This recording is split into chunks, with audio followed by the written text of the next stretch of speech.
Saludos y bienvenidos una vez más. Soy Sergio Vélez Maldonado y es un placer recibirles nuevamente en este episodio de Futuria, este podcast dedicado a explorar y analizar la inteligencia artificial de la mano de destacados profesionales en la materia.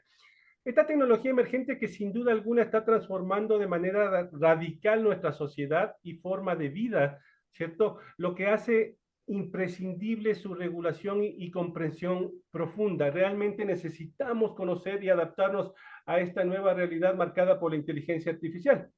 Antes de comenzar, quiero agradecerles a todos y cada uno de ustedes que día a día van formando parte de nuestra comunidad, de nuestra newsletter, la cual ha superado ya los 40,000 miembros. Gracias por eso, gracias por su interés. Eso muestra realmente que existe una gran motivación por conocer y adaptarse rápidamente a esta nueva realidad influenciada por la inteligencia artificial. Así que gracias por eso.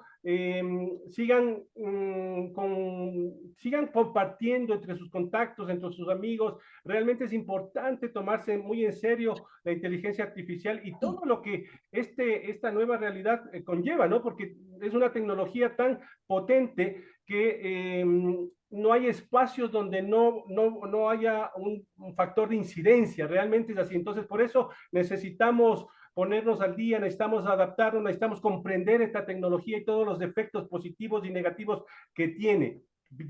Así que, por favor, sigan enterándose, sigan conociendo respecto de la inteligencia artificial y gracias por estar siempre al día y conectados con nuestras publicaciones, con nuestro contenido. Muchas gracias por eso. Dicho esto, vamos a comenzar con nuestro episodio del día de hoy. Es un episodio muy interesante.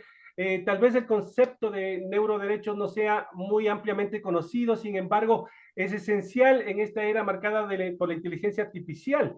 A medida que la inteligencia artificial y otras tecnologías avanzan rápidamente, se presenta una cuestión crítica: la protección de nuestra privacidad mental y libertad de pensamiento.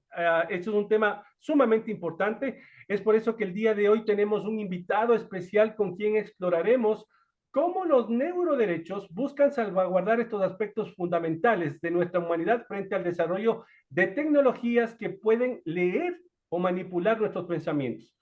El día de hoy nos acompaña Moisés Sánchez, un experto en la materia para profundizar en este relevante tema. Moisés es director ejecutivo de Fundación Camanau, organización que busca proteger los derechos humanos en el ámbito de la ciencia y la tecnología. Coordina el grupo de expertos en neuroderechos que colabora con el Comité Jurídico Interamericano de la OEA e integra el Laboratorio de Inteligencia Artificial, Neuroderechos y Metaverso LIAM del Congreso del Futuro, entidad que busca diseñar estrategias para la regulación de las tecnologías disruptivas y de desarrollo exponencial. Estudió ciencias jurídicas y sociales en la Universidad de Chile y periodismo en la Universidad de Santiago de Chile. Ha sido conferencista en materias de nuevas tecnologías, libertad de expresión, acceso a la información y transparencia en diversos encuentros internacionales de las Américas, Europa y África. Participó en el equipo que llevó adelante el caso Claude Reyes versus Chile ante la Corte Interamericana de Desarrollos Humanos, que sentó los estándares de los derechos de acceso a la información pública en la región con su decisión del año 2006. Trabajando posteriormente en la implementación de las leyes de acceso a la información del continente junto al Departamento de Derecho Internacional de la OEA. Como ven, tenemos a un experto en la materia. Buenos días, ¿cómo estás, Moisés? Bienvenido. Un gusto, Sergio, y feliz de estar acá en tu podcast y compartir también con tu audiencia. No, muchísimas gracias por haber aceptado nuestra invitación. Como les digo siempre al inicio, es un placer contar con profesionales tan experimentados como ustedes para que nos compartan realmente todos estos enfoques y perspectivas que esta tecnología o las nuevas tecnologías están trayendo, ¿no? El tema de la inteligencia artificial, en fin. Así que estamos en un proceso de aprendizaje para todos, de un descubrimiento en realidad de estas tecnologías y eso no se puede hacer sino con la mano de especialistas como ustedes, así que muchas gracias, Moisés. Antes de empezar, quisiera un poco que nos hables acerca de la Fundación Camanau. ¿Qué es? ¿Qué objetivos tiene la Fundación? Te agradezco la presentación, porque si todos me presentaran así, yo me sentiría realmente como como una estrella de cine, pero la verdad es que ha sido un trabajo de bastantes años que hoy día lo estoy desarrollando en Fundación Camanau, que es una búsqueda en el fondo de explorar los límites y los nuevos desafíos, los temas frontera para los derechos humanos. Habitualmente la gente tiene asociado derechos humanos con los temas más evidentes, con temas más de sangre, por decirlo así, y estos temas quizás quedan, lo digo, en los temas tecnológicos quedan como en un segundo plano. Y la idea justamente de Fundación Camanau es poder abordar los desafíos que vienen, que van más allá ya de Internet incluso. Hay muchas organizaciones que trabajan en el tema de Internet, los derechos digitales, con los propios desafíos de privacidad, de biometría, y nosotros nos dimos cuenta que existe un gran avance tecnológico que está apuntando a que los seres humanos tengamos una nueva relación con las máquinas. Y eso es lo que va a generar un cambio radical, más radical que el que tuvimos cuando pasamos del teléfono fijo al teléfono móvil, o más radical que el que tuvimos cuando pasamos del móvil al smartphone. Y esos cambios implican temas de uso de la información neurotecnológica, ciertas técnicas de biotecnología para la alteración del ser humano, los espacios inmersivos, metaverso, realidad aumentada, expandida, etcétera, que conforman el ecosistema que dentro de poco vamos a estar viviendo, sobre todo nuestros hijos, hijas y los adolescentes. Y en ese contexto, nuestra fundación quiso dar un paso adelante abordando estos desafíos con un claro enfoque de derechos humanos. Kamanau significa inducir al acto de pensar en idioma Rapa Nui. Estamos constituidos en Rapa Nui, Ah, perfecto. como, claro, como, no solo como un gesto, sino porque tenemos una muy buena relación con la isla. Y decidimos tomar este nombre que no tuviera una conexión ni con el español, ni con el inglés, ni con otro idioma, cosa de generar una suerte de símbolo que es válido para todos los idiomas, y nos pareció que ese significado reflejaba lo que buscábamos, que queremos inducir a pensar, no queremos decir qué pensar, pero sí inducir al acto de pensar. Cuando en la isla te dicen, piensa, reflexiona, te dicen camanao, camanao. Interesante, mi querido Moisés. ¿Y hace cuánto tiempo está funcionando la fundación? El proyecto comenzó el año 2019 a Ok. propósito de una visita que hizo el profesor Rafael Yuste, que es el encargado del proyecto BRAIN en Estados Unidos de mapeo del cerebro a nivel global. Él vino al Congreso del Futuro y a partir de ahí sostuvimos conversaciones sobre cómo podíamos proteger la privacidad mental y otros desafíos, no solo privacidad. Y justamente con ese impulso decidimos conformar la Fundación A Poco Andar. Así que básicamente desde 2019 a la fecha que estamos trabajando en el tema. Perfecto. Mi querido Moisés, neuroderechos, un concepto tal vez un poco complicado para muchos, pero en palabras sencillas para que nos entendamos, para que nos entiendan, qué son los neuroderechos? Dicho bien en sencillo, los neuroderechos son las vallas que estamos colocando alrededor del cerebro para que las grandes compañías no puedan leer nuestros pensamientos ni puedan insertar pensamientos en nuestra cabeza. Las tecnologías de lectura están muy desarrolladas y pronto se van a masificar. Las de escritura en el cerebro todavía están en una etapa, digamos, avanzada de investigación, pero con desarrollos comerciales bastante limitados. Va a tomar un tiempito, pero hay que adelantarse. Y por lo tanto, los neuroderechos son más bien una serie de herramientas que se han creado para protegerlo. ¿Y cuáles son esas herramientas? Por ejemplo, fortalecer los aspectos de la privacidad mental. Lo segundo, establecer ciertos criterios respecto de la neurodiscriminación, que nadie sea discriminado porque te leyeron esa actividad cerebral y de pronto eso quedó en algún récord, en algún registro y ya, por ejemplo, no puedas postular algún trabajo. Esto último no es ciencia ficción, está pasando. Tú te metes a las páginas web y hay compañías que venden neurodispositivos que se colocan como audífonos y que generan tus señales cerebrales, pasan a tu jefe, ¿ah? A tu jefe, y se supone que son para el bienestar, pero en el fondo lo que miden son tus estados de alerta y concentración. Y eso plantea grandes preguntas respecto del uso. Está, por ejemplo, el tema de evitar los sesgos también que pueden tener los algoritmos de inteligencia artificial que decodifican la información cerebral. Y así hay una serie de otros temas que al final del día apuntan a que la esencia del ser humano siga manteniendo su esencia y siga manteniendo su libertad, su autonomía.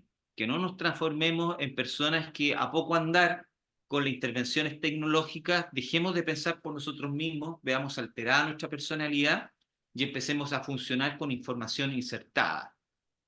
Parece ciencia ficción lo que digo, pero ya gran parte de eso ya es. Y hace unos días atrás ya Elon Musk avanzó con su proyecto Claro, de, de insertar un chip en el cerebro, un cerebro humano. claro, que eso ya venía sucediendo. Tal vez la característica más importante de Elon Musk es el nivel de eficiencia con que lo hace y el carácter inalámbrico. O sea, ya no es necesario que salgan cables de tu cabeza, sino que es portable y se puede cargar a distancia. Eh, pero podemos seguir hablando de eso porque realmente el tema es muy apasionante. ¿Qué te llevó a interesarte por los neuroderechos, Moisés? Porque no, claramente es un tema muy específico, un tema que para un abogado, porque me sorprende, los abogados normalmente no son muy amantes de la tecnología y terminar en el campo de los neuroderechos. ¿Cómo fue este inicio con los neuroderechos? ¿Por qué te interesó? Bueno, el interés viene de cosas ya más vocacionales, con quien estuvimos en el proceso desde el inicio fue con Ciro Colombara, un gran abogado de derechos humanos chileno, muy conocido por muchos casos de libertad de expresión, entre otras materias a nivel internacional. Nos conocemos hace mucho tiempo y entramos en una reflexión en algún minuto de cómo poder hacer un aporte a los derechos humanos. Y antes de conocer al profesor Rafael Yuste, ya estábamos en la dinámica de leer a Yuval Noah Harari, por ejemplo, que nos planteaba toda esta convergencia hombre-máquina o la convergencia entre la infotecnología y la biotecnología y todo el desafío que va a plantear esta nueva realidad que se aproxima de seres humanos con parte de máquina o máquinas con parte de seres humanos, que plantea desafíos jurídicos, éticos, sociales, culturales, y lo que vimos es que no había una gran reflexión fuera del mundo académico en estos temas. Y también nos dimos cuenta de que gran parte de esa conversación social estaba más bien dominada por personas que están en sectores más bien del área, no sé cómo llamarles, de la conspiración, teorías de la conspiración, ¿no? Porque las narrativas pueden ser medias parecidas. Pero quisimos hacer un aporte y de ahí vino el fortuito encuentro con el profesor Rafael Yuste, con quien nos hicimos bastante amigos y hasta el día de hoy estamos trabajando en conjunto. Desde el año 2019, época en que nadie realmente daba un peso por el tema, y cuando yo hablaba, me acuerdo en algunos foros, me miraban con una cara así de, no sabemos si es antivacuna, conspiracionista. Estaba un poco a aclarar eso. Claro, porque en algunas partes se parece el discurso. Y hasta el día de hoy, donde ya tenemos, por ejemplo, países que tienen reformas constitucionales, tu país, México, tiene un proyecto de reforma constitucional en curso, Brasil también, el estado Río Grande do Sul también tiene una reforma aprobada, el estado de Colorado en Estados Unidos hace un par de días nada más también se incorporó al club de los países que quieren avanzar con un proyecto de ley, lo que es muy significativo por ser Estados Unidos, y porque entendemos que Estados Unidos no es de los países más amigos de regular. Y Colombia, Perú, Uruguay, países que ya están generando discusión legislativa. Hay parlamentarios interesados, hay autoridades de gobierno interesados y sobre todo hay un consenso internacional en la OEA por un trabajo que estuvimos haciendo junto con el Comité Jurídico Interamericano de generar estándares internacionales de neurotecnologías y derechos humanos que fueron aprobados el año pasado. Es decir, Latinoamérica tiene un documento emanado de un organismo multilateral eh, que está pensado para influir en las regulaciones de la región. No hay ningún otro continente en el mundo que tenga eso. Ni Europa, ni Estados Unidos, ni Asia. Te iba a preguntar justamente más adelante respecto a eso, pero antes quería preguntarte, bueno, el tema de los neuroderechos no es un tema nuevo, realmente tiene muchos años y claro, llega la inteligencia artificial y como que toma una gran relevancia ahora sí el tema del neuroderecho, otra vez se vuelve en el centro de la atención. ¿Por qué crees que pasó esto? Hay, bueno, hay yo creo escenarios también de hacia dónde va la industria. Eh, la verdad es que la investigación en neurotecnología viene de hace tiempo y no es novedad que, por ejemplo, existan eh, estimulación electrónica cerebral para que las personas puedan, por ejemplo, manejar una silla de ruedas o algún dispositivo. Eso ya se sabe y no es tan difícil de hacerlo. Lo interesante de lo que viene ahora es que la tecnología está tan avanzada que nos va a permitir desarrollar una serie de habilidades más complejas del ser humano. Por ejemplo, hace unas semanas atrás, en el estado de California, se logró hacer algo muy, muy interesante y es que se conectó a una persona que estaba con tetrapléjica y sin la posibilidad de comunicarse con el exterior para que, para que la máquina pudiera detectar sus pensamientos, traducirlas en texto en una computadora, pero adicionalmente, y esto es lo más interesante, detectar sus estados emocionales. Y por lo tanto, lo que construyeron fue un avatar que reflejaba el estado emocional de esa persona. Entonces, esa persona que estaba enclaustrada, ahora ve que en una computadora que está al lado está un avatar que expresa si está enojada, triste, alegre, y además se comunica. Bueno, ese nivel de convergencia y de profundidad en la decodificación de nuestros pensamientos cada día está avanzando a pasos más rápidos. Y probablemente en los próximos años, con el avance de las técnicas de decodificación, que eso ya es un área muy de los matemáticos, el nivel de precisión con el cual van a ir detectando información consciente y también inconsciente va a ser cada vez mayor. Y eso es lo que marca el cambio radical. Perfecto. En realidad se viene una serie de desafíos, un futuro realmente que a mí en lo personal me cuesta un poco tratar de ver cómo los seres humanos vamos a poder superar la velocidad con la que avanza la tecnología, ¿no? Es decir, el tema de la regulación, tú sabes que toma su tiempo y mientras nosotros vamos en un Volkswagen, la tecnología es un Ferrari que no para. Y alcanzar a regular esto es, para mí me resulta un tanto complicado. No sé qué piensas tú. Bueno, es que efectivamente es complicado, es difícil pillar ese tren porque, de hecho, yo te digo, mira, yo me dedico siempre a estar como bastante al día en lo que está avanzando, pero cada día salen por lo menos 4 o 5 papers muy interesantes en las distintas áreas que vemos y no se puede leer todo, no se puede revisar todo. No tenemos la capacidad, tendríamos que ser un equipo gigantesco para eso y uno tiene que ser selectivo. Creo que los legisladores tampoco están preparados para estos temas. O sea, con suerte y con muchas dificultades han tenido que enfrentar el tema de las redes sociales, que ha sido muy difícil. Y estos temas que vienen son extremadamente más complejos porque te sacan un poco del escenario contenido del ciberespacio y te llevan a lugares que ya tienen que ver con el cuerpo humano, con cómo ya el procesamiento de la información no es que pase a través del ciberespacio una máquina, sino de que se procesa directamente tu información cerebral en una máquina y eso después pasa a una nube. No sé, hay una serie de cambios que vienen que son muy complejos. Lo realmente complejo de esto no es la tecnología que se usa para fines médicos, quiero aclarar. Creo que eso es muy importante, sino la real intención comercial de las compañías que apunta a usar estas tecnologías para lo que siempre se ha usado, que es el bienestar y el entretenimiento. Ese es el principal negocio. Y ahí la pregunta que tenemos que hacernos es si las compañías van a seguir aplicando el modelo de negocios tóxicos de explotación de tus datos personales y la alteración de tus intenciones, ¿ya? A través de la información subliminal y todo eso, que es lo que se hace hoy día, va a seguir explorando ese modelo tóxico o cuando hablamos de la información cerebral, vamos a tomar una postura más ética, moral, de decir, mira, de esta frontera no se pasa, de la misma manera que tomamos un consenso mundial de que el genoma humano, el ADN humano no se va a intervenir para generar clones, por ejemplo. O sea, tenemos que estar de acuerdo en eso. ¿Ya? Si las compañías hasta el día de hoy están diciendo que la información neuronal es equivalente a cualquier otra información, por lo tanto, basta con que tú pongas a aceptar como si tuvieras una cuenta de correo electrónico, abres una cuenta, pones aceptar, términos y condiciones.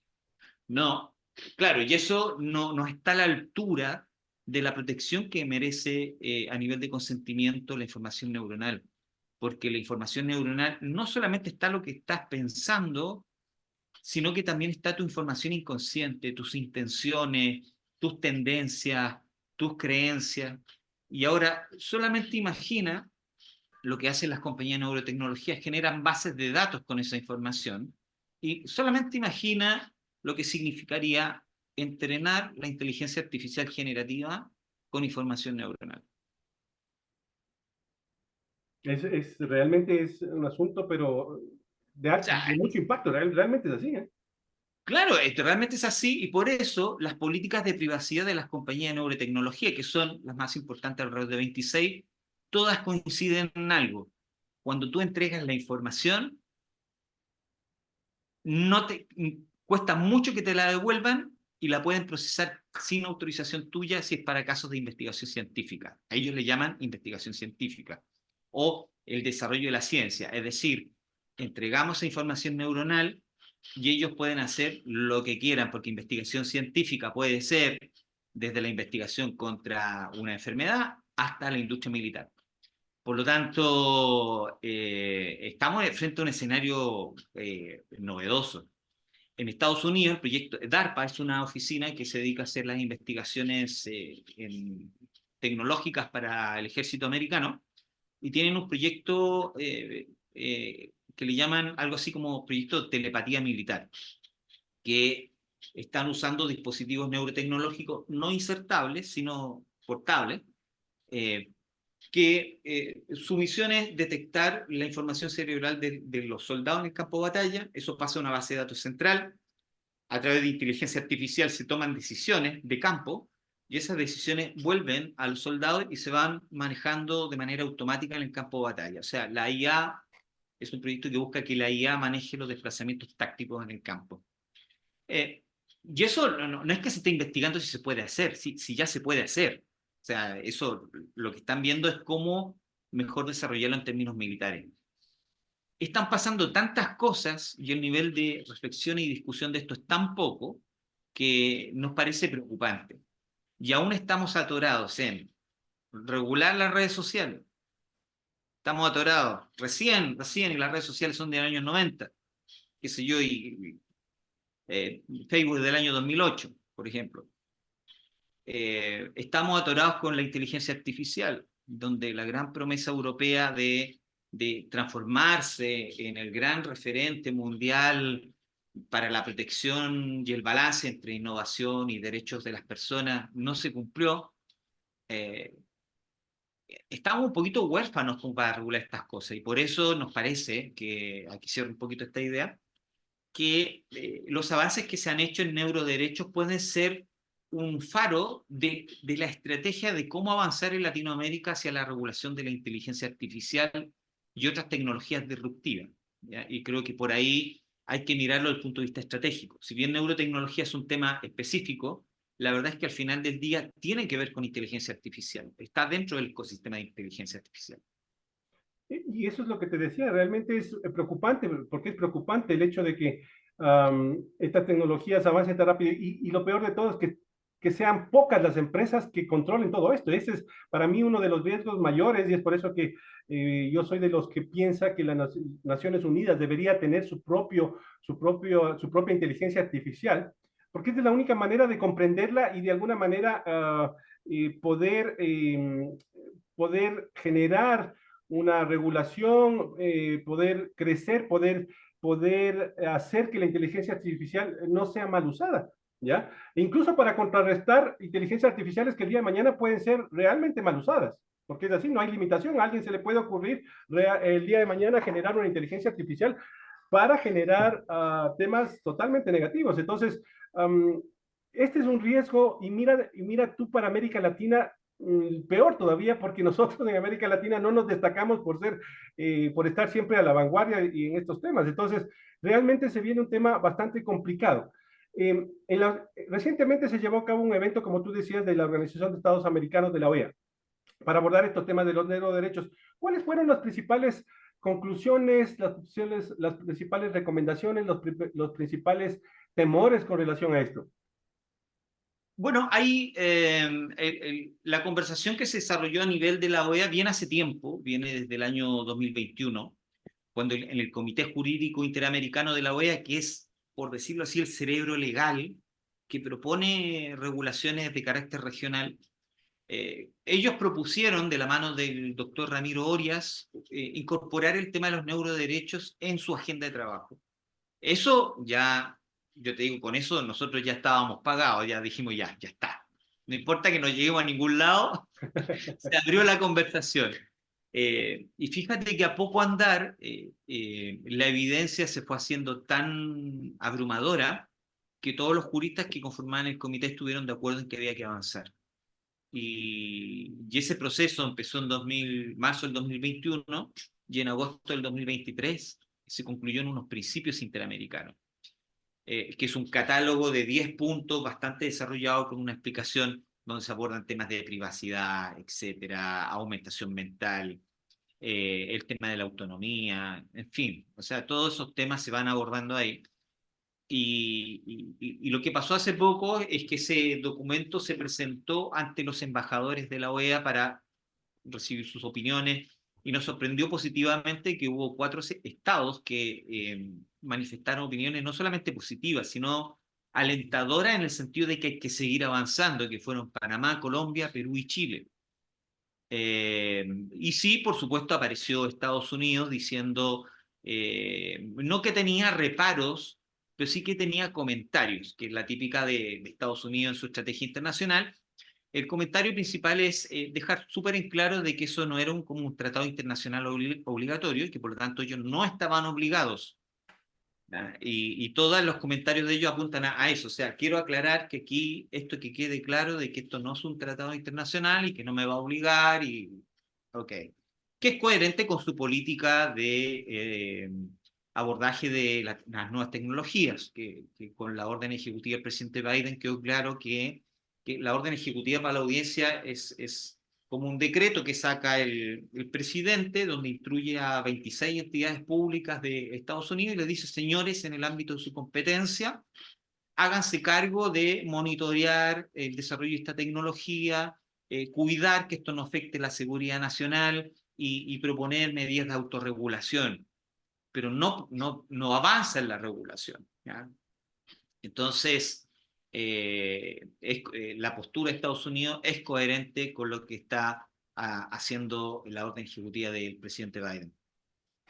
Es bastante laxo, son bastante laxos realmente con el tema de esta tecnología. Bueno, tampoco es que les conviene justamente porque sus empresas o las grandes empresas o las mayores empresas de estas nuevas tecnologías y en el campo de los neuroderechos y todo eso están allá, ¿no? Entonces, pero ¿cuál es tu visión respecto de la posición de los Estados Unidos con esto? Bueno, ahí ya nos metemos en terrenos que son geopolíticos, la geopolítica de la tecnología, y es que, a ver, hay espacios donde Estados Unidos está bastante avanzado, más que China, que es como su gran contrapunto en el esquema global, que es la inteligencia artificial. Y por eso Estados Unidos se desmarca del proceso que abrió Europa en su minuto, porque, bueno, con Europa siempre han tenido una visión distinta de cómo abordar las cosas. Pero a Estados Unidos le pasó algo que no quiso repetir. Cuando se aprobó esta ley europea de protección de datos, que muchos lo conocen como el GPDR, Europa lo desarrolló con la intención de que esto fuera un estándar mundial y de alguna manera lo logró. O sea, todos los países de otros continentes tienen que generar mecanismos de adecuación para comprobar que la información, el flujo de información transfronterizo debiera cumplir con esos estándares y si no, quedas como en lista negra. eh, es un avance notable. Europa quiso hacer lo mismo con la IA y no le funcionó. Básicamente las negociaciones que se desarrollaron hace poquito, terminaron el mes de noviembre, diciembre, ahí, eh, se vieron alteradas por un enorme lobby de la industria y la presión interna también de algunos países de Europa como Alemania, Francia e Italia, que son particularmente los dos primeros grandes desarrolladores de inteligencia artificial, no al nivel de Estados Unidos, por supuesto. Y ellos ya sacaron antes del cierre de la negociación una declaración diciendo que ellos simplemente iban por el esquema de la autorregulación, rompiendo la mesa en el fondo.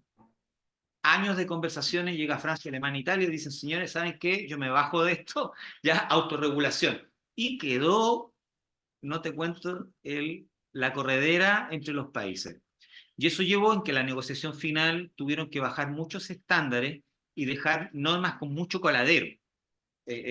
¿A qué me refiero? Que las normas que antes eran más estrictas, no se va a permitir la inteligencia artificial de alto riesgo tal y tal, ahora quedó con mucha excepción, salvo, por ejemplo, temas que tengan que ver con el law enforcement, el cumplimiento de la ley, que puede ser policial, puede ser que el Estado, puede ser un montón de cosas. Entonces hay que eso quedó muy, muy laxo y eso es transversal en toda la ley, que es muy larga, son como 300 páginas.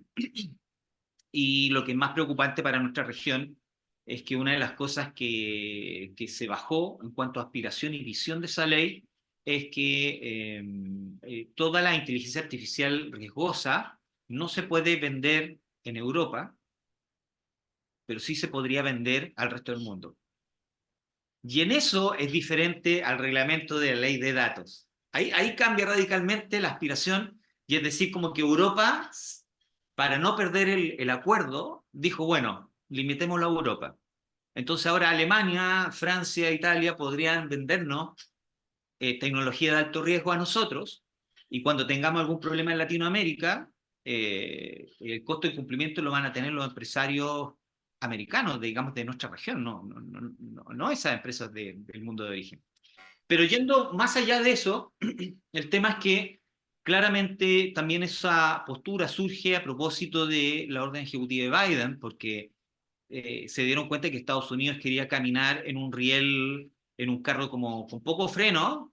Dejemos que la tecnología avance y muchos países europeos dijeron no nos podemos quedar atrás, esto es de una importancia geopolítica y en cierto sentido tienen razón también, o sea, desde el Así punto de es, vista político tienen razón. así es.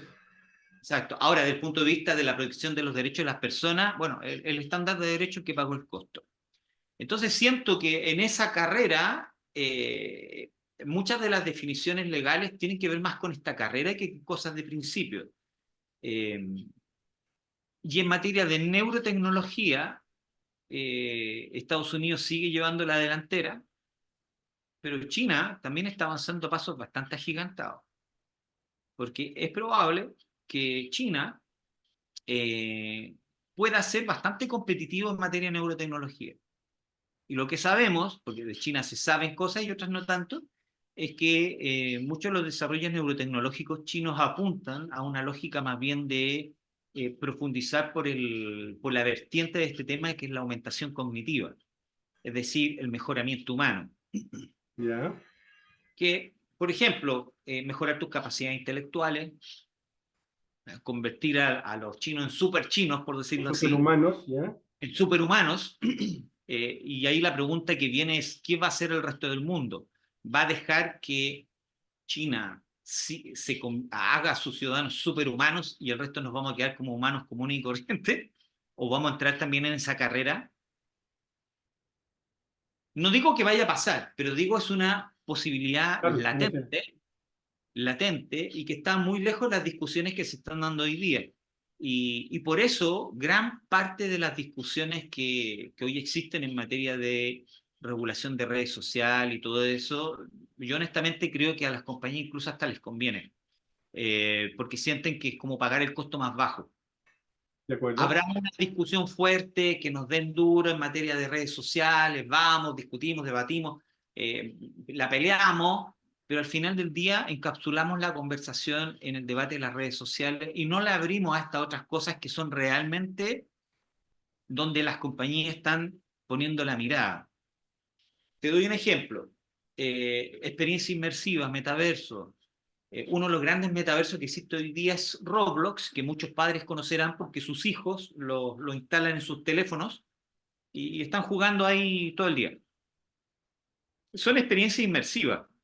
Roblox es una compañía mega gigante que convoca a muchos niños y niñas y que tiene mayor circulación de mensaje a nivel mundial que WhatsApp. Ah, no sabía. Realmente, y que recientemente anunció que iba a incorporar biometría, identificación de los aspectos biométricos para mejorar el servicio, qué sé yo. Y el tema es que vamos a tener entonces una gran base de datos a nivel mundial circulando de nuestros niños, niñas y adolescentes de carácter biométrico, solamente por decir lo que ya está. Y lo que viene son dispositivos que las compañías de videojuegos, que a todos están, fueron compradas por las tecnológicas, por lo mismo, porque son la base del metaverso, eh, ellos están incorporando también en su dispositivo biometría y tienen pensado incorporar también detección de señales neuronales, porque de esa manera tú vas a poder manejar a un avatar, a un personaje dentro de un juego o en esta experiencia virtual. Simplemente estar ahí, pero sin la necesidad de tener que estar usando los dedos, los joysticks. Va a cambiar radicalmente la relación, la forma en que nos relacionamos con las máquinas. Y esa forma en que se va a desarrollar los videojuegos es lo que las compañías quieren llevar a los usos más cotidianos. Hace años, desde el año 2017, Meta tiene un proyecto de investigación muy avanzado, donde encargaron a algunas universidades americanas investigar la lectura del cerebro para detectar la palabra escrita. Y lograron encontrar la fórmula para decodificar lo que estamos pensando y transformarlo en escritura a una velocidad de 100 palabras por minuto, que es más que lo que nosotros podemos hablar. ¿Ya? Y la visión de ellos, que de hecho ya lo comentaron y lo presentaron en alguna oportunidad, es que ya no tengamos que estar así con los teléfonos, sino No, que solo pensar. simplemente pensamos, enviamos, pensamos y enviamos. Y probablemente esto vaya a desaparecer en un futuro, eventualmente, y se transforme en otra cosa, en un PIN. Algunos especulan y hay compañías que desarrollan parches, por ejemplo, que en vez de para qué andar trayendo algo afuera, si lo puedo tener como parche, y otros están diciendo, no, hagamos algo más insertable. Y es ahí donde es donde viene todo este tema de la convergencia hombre-máquina, que no es como el Frankenstein de hace algún par de siglos, sino que estamos hablando de cosas que hoy día se están investigando y desarrollando. Y en eso que parece realmente una fantasía y que está pasando. Y ahí te pregunto, mi querido Moisés, ¿cuáles son los mayores desafíos que tú encuentras realmente para calar con el tema de los neuroderechos realmente, para que realmente se defiendan? ¿Cómo ves esto? ¿Cómo ves los problemas que se tienen respecto de este avance tan veloz? Porque te das cuenta tú, en los ejemplos que das, ¿ya? Son ejemplos que te dan a entender que necesitas de un cuerpo de profesionales de distinta naturaleza para poder entender, realmente recién entender lo que están haciendo las grandes compañías para manipularnos, para obtener información. En fin, ¿cómo ves tú este tema? Bueno, primero es de una gran complejidad, pero al mismo tiempo tiene una fuerte dosis de sentido común. O sea, no, tampoco hay que enredarse mucho. Si te entras a estos temas desde la complejidad, uno termina un poco mareado, decimos aquí en Chile, así como dando vuelta.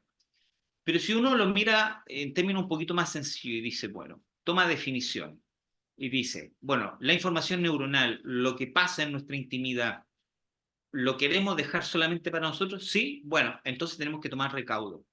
Y ahí la conversación se pone un poco más sencilla.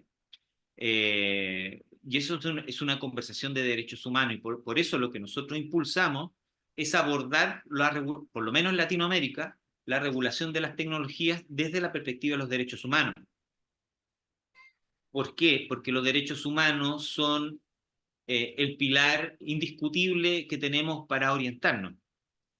Porque Latinoamérica tiene una gran tradición de generar normas incluso superiores a las europeas de protección de los derechos de las personas. Y creo que en eso tenemos un gran activo y un gran capital. Y además ahora se sumó que tenemos una experiencia con las neurotecnologías, donde la agenda de neuroderecho ha avanzado bastante en la región. Por cierto, hay que seguir concretando, pero eso ya te muestra de que sí podemos tomar el liderazgo en ciertos temas, si es que tenemos clara la estrategia. Y creo que ahí es donde tenemos que poner un poco más de énfasis y entendernos que tenemos que regular no desde la perspectiva de los productores, que eso me pasa cuando voy a algunos países y empiezan a hablar de regulación y se ponen en la misma postura o copian lo que se estaba haciendo en Europa, pero estamos hablando de países que son productores. Nuestro principal problema va a ser el consumo de esas tecnologías. Así es. Y cuando te pones desde el punto de vista del consumo, es mucho más sencillo regular.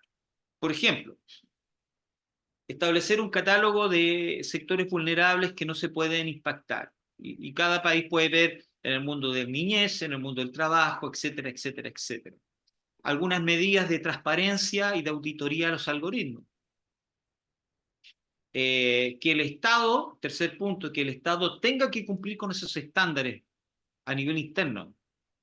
Y esto es lo más importante, cuarto, que las compañías privadas que contraten con el Estado deban cumplir con esos estándares. En Latinoamérica los estados son grandes poderes compradores y por lo tanto orientadores del mercado. Y si los estados le dicen a las compañías, señores, ustedes si quieren contratar conmigo, sus algoritmos deben cumplir con estas condiciones. Eso ya sería un gran avance, y a eso se le pueden agregar otras medidas de control, mecanismos de compliance, due diligence y todo eso, que es una lógica un poco distinta de ponerse a regular la industria, que es un poquito más complejo. No digo que no se deba hacer, pero la propuesta es que de mínima partamos de los derechos como eje y a partir de eso en cada país verán qué otra cosa le agregan, le quitan, pero eso es importante. Eh, Hace poquito lanzamos, aprovechando que eres de México, de hecho vengo llegando de México, me trataron muy bien, ¿ya? Y logré siempre hacer mi plan de enchilada y mole, porque siempre es como inevitable. Estuvimos en varios eventos y uno de ellos en particular que lo hicimos con el Instituto de Información de la Ciudad de México, el Info Ciudad de México. Ahí lanzamos un libro que se llama En defensa de los neuroderechos, que reúne la opinión de 40 expertos respecto de una sentencia histórica que tuvimos en la Corte Suprema de Chile el año pasado, donde se logró condenar a una compañía neurotecnológica por el abuso que hacía de la información neuronal. Entonces, a la vez que invito a tu audiencia a descargarlo, es muy fácil porque está en una web especial que se llama defensaneuroderechos.org. Hay expertos de todo el mundo que muestran el impacto que ha tenido esta sentencia a nivel global y de alguna forma lo que vemos también en la región en Latinoamérica es que los poderes judiciales también van a tener un rol clave a la hora de tener que definir en concreto qué significa cada norma, y ahí creo que hay que poner harto énfasis en términos de educación de los jueces. Y ese es otro desafío adicional. Otro desafío adicional. En el ámbito justamente ya de la regulación, ¿qué avances encuentras que se hayan hecho, oh, mi estimado Moisés, ya como tal, para sentar alguna base en la normativa que ya pueda ser de alguna manera distribuida entre los países, que puedan sentarle como precedente? Latinoamérica en esta materia es rica en precedentes. Tenemos una reforma constitucional aprobada en Chile el año 2021 que dice que se protege toda la actividad cerebral, así como la información proveniente de ella. Constitucional, es un derecho.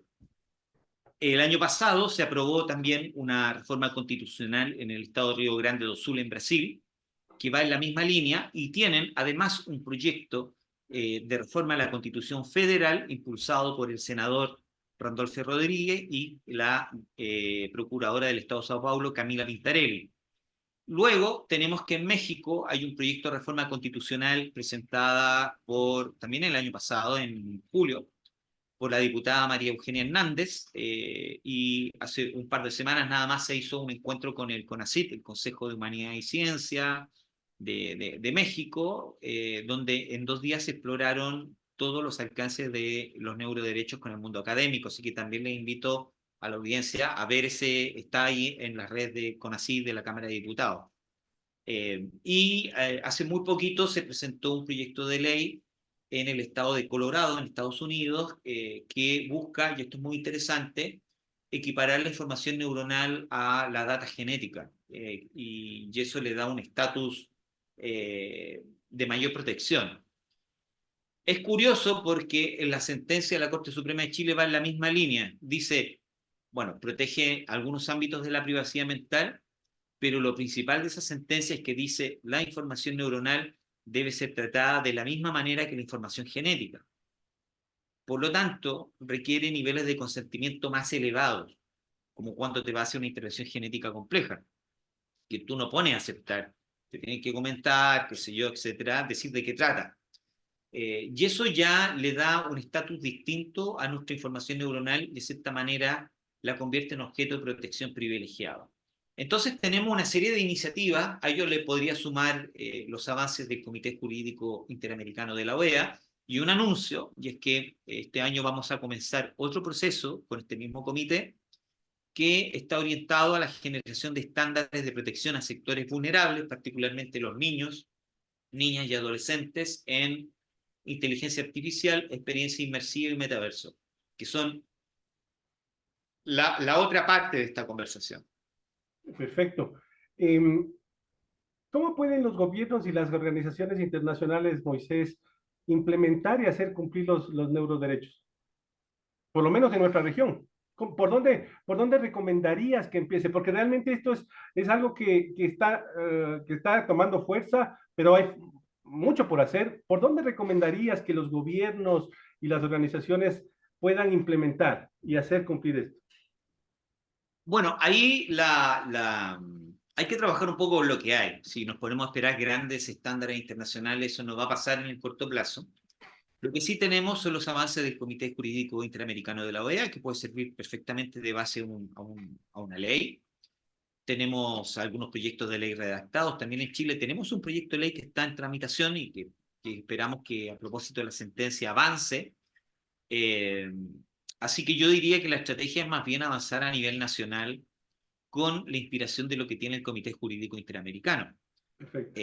Además, hay otros instrumentos que pueden servir, como por ejemplo algunos informes que ha hecho el Comité Internacional de Bioética de UNESCO, que son bastante buenos, pero son informes, no son estándares.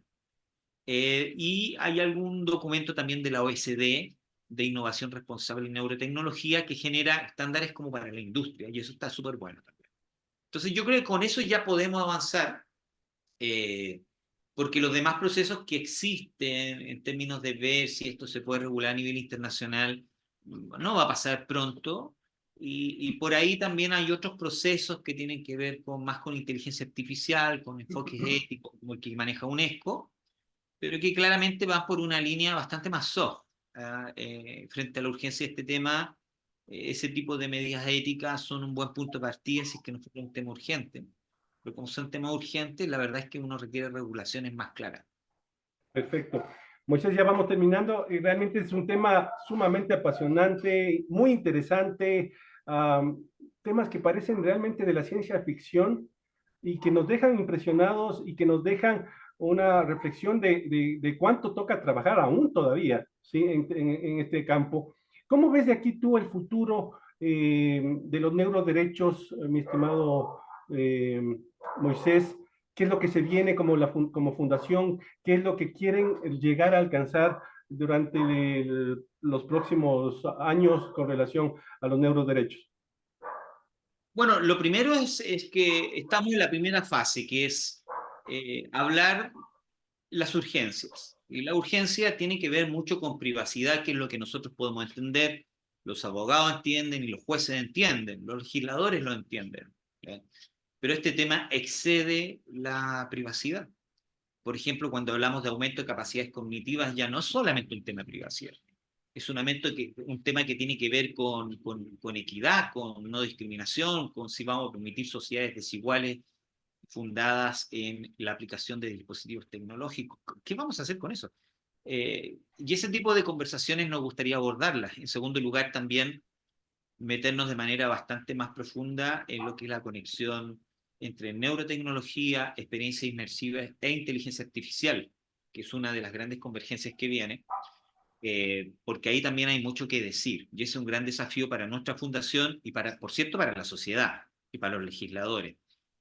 Así que yo con eso ya me quedo, porque ya más allá hay cositas que tienen que ver ya con edición genética, que sería, da para otro programa eso, porque también ya tendría que meternos como en esta cosa del mundo de los cyborgs, qué va a pasar cuando nos conectemos a través de dispositivos con las computadoras y esos con dispositivos que estén en nuestro cuerpo que permitan alterar percepciones, sabores, estados de ánimo, en fin, hay cositas ahí que son otra conversación. Pero se vienen grandes desafíos y lo importante es que programas como el tuyo se atrevan a salir un poco del esquema común y abordar estos nuevos temas, porque la labor de difusión va a ser importante, sobre todo para que la gente no crea que esto está relacionado con las teorías conspirativas, ni mucho menos, sino que son realidades y por lo tanto como realidad hay que enfrentarlas con seriedad. Gracias, Moisés. Nos quedamos con esas palabras. Como ven, realmente los neuroderechos es un concepto que está tomando y tiene que tomar fuerza y tiene que tener la relevancia que Moisés nos señala por todas estas implicaciones que tienen estas nuevas tecnologías y todo lo que de alguna manera conlleva para nosotros, para la manipulación de las personas, para defendernos ante estas malas prácticas también que pueden haber inclusive de parte de las empresas privadas, en fin, que ni siquiera las conocemos. Te das cuenta que Meta lanzó estos dispositivos, estas gafas obviamente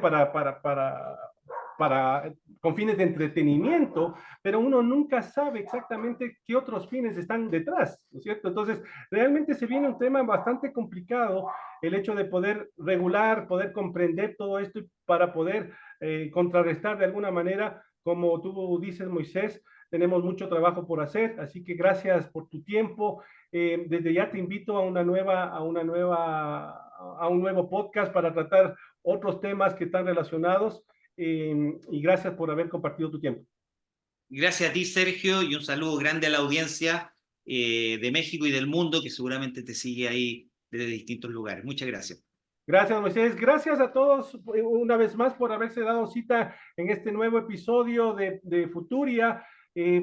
Vamos a seguir compartiendo y vamos a seguir presentando profesionales en este espacio que nos den una luz respecto de lo que se viene en este futuro marcado por estas tecnologías que parecen realmente de ciencia ficción y que necesitamos todos tener entender y comprender y analizar y debatir justamente todo lo que se nos viene. Gracias y nos vemos en una próxima oportunidad.